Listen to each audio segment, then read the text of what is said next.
What is up YouTube, and today we are going to be talking about the current Mystic Summon banner, mostly because this banner is featuring a very good unit which we'll be talking about. So this banner, like the other banners that we've had recently, is going to feature 4 ML 5 stars from the past, and they're all being rerun. And you can see that we have top Model Luca, Sage Ball and Cezanne, Eternal Wanderlewick, and also Urban Shadow Sho. Now all of these are actually usable, and none of them really, to be honest, need a buff in my opinion because they all have their own niche, but one of them is going to be much more relevant for a large majority of the player base. So let's actually talk about the other ones first. First off, we have top Model Luca.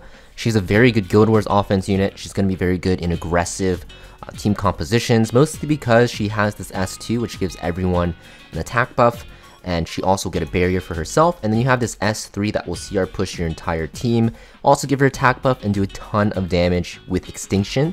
Basically you use this to open and just one-shot a squishy unit and CR push your team up. And she also has this S1 that can hit multiple times if you get lucky, and it hits pretty hard as well. Overall, I think she is a unit that you can skip on pretty easily, just because even if you are like a cleave player or aggressive player, you're not going to really pick her too often because she's very hard to build. You need her very fast with a lot of damage, and her base speed isn't the highest, which does make her a little bit, harder to build than other aggressive cleave units such as, like Ran or other stuff like that. Next up, we have Sage, Ball, and Cezanne. This guy, pretty simple. He's an anti-cleave unit. You're only ever going to really use him in World Arena or RTA, just because you're going to see that he CR pushes himself at the end of the enemy's turn by, I think it's 20%, which is insane. And basically he just, cuts the enemy team very easily, especially enemies with an extra turn, and then he just S2s. You can see it's a 100% chance to sleep with a 1 buff to spell, which is very annoying. So it just really messes up cleave teams, and when he gets low enough, he just S3s and just one-shots something and also heals his health. And he also has even more sleeps on his S1, so just a very disruptive unit, mostly used as an anti-cleave unit. So him as well, pretty easy to skip. Now the remaining 2 units, you can go either way with this. We're going to talk about in which scenario you want to pull for Eternal Wanderlewick first. Basically, if you're a cleave only player, if you like to play super fast, super aggressive, he's very good, just because of the fact that you're going to see that he has 2 Soulburn abilities, only unit in the game that has it, right? Basically his S1 will extend the duration of his attack buff for 2 turns, and then you get an extra turn, and then his S2 will also give you extended duration of the hit chance and also give you an extra turn.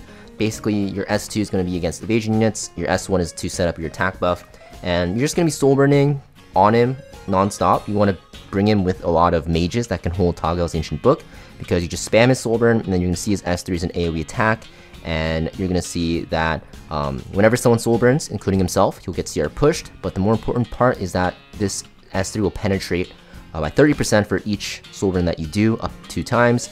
So basically you just soul burn twice on him, you S3, and then you one-shot the entire team. So if you're an aggressive player, like to play cleave, he is the choice for you. However, Urban Shadow Sho here, one of the best ML 5 stars in the game still, in my opinion, and that is because she is the best unit in the game, bar none, at applying injuries, and that is because of her S2. So her S2 gives her crit chance bonus, 30%, which is very nice, makes her easy to build. The best part though is that you'll see that she gets focus at the start of every turn, and she'll also give her this undispellable buff. And basically what this does is, after attacking, you'll inflict 2,000 fixed damage and injuries on all enemies, and the injuries will scale proportional to the fixed damage, right? Basically, she's an AoE injury unit on every single turn, which is amazing.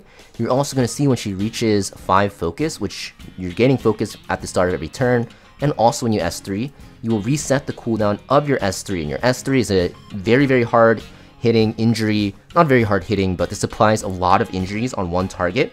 Will also give your entire team speed buff, and when your focus is full, this will actually deal additional damage equivalent to the injuries. So it's like an injury explosion. You just stack up injuries, and then your S3 will pretty much execute any unit in the game that's tanky or even squishy. So very powerful, right? Whenever you're fighting against Urban Shadow Sho, you're on a ticking time bomb because she's just putting up so many injuries, which will not only make your health lower, but if you're a health scaling bruiser, or you have units such as like ML Senya, Blood Moon Haste, anything like that that scales with health, they're doing reduced damage. And then when she S3s them, she will actually, just pretty much one-shot them. And this S3 comes up very fast because of the reset mechanic on her S2.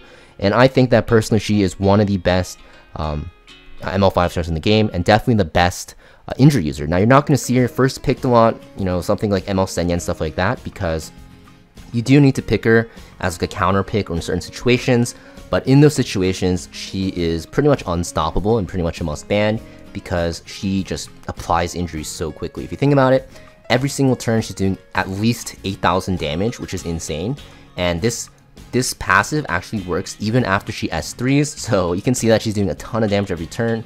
She's very tanky, and because her injury and her passive actually does fixed damage, you don't need to build her on any damage. Just stack her on a lot of defenses and just have her at 100% crit, and she does her job, which makes her super annoying, and she also has built-in crit chance, right? So S1 also give her CR, and when it's your turn, you gain 1 focus. You can see you gain focus super quickly. This resets the cooldown of your S3 super quick.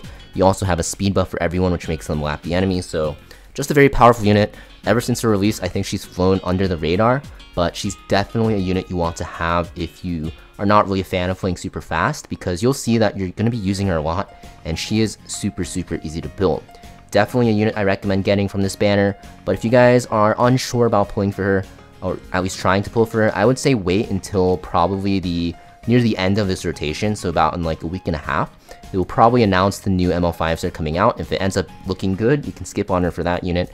If it ends up looking just mediocre, maybe you can skip the new unit and try to get Urban Shadow Sho. But yeah, thank you for watching, guys, and of course, good luck in your summons if you decide to pull for Urban Shadow Sho, or I guess like any of the units that you want, because, you know, you should choose your favorite units over meta always, and I'll see you guys next video.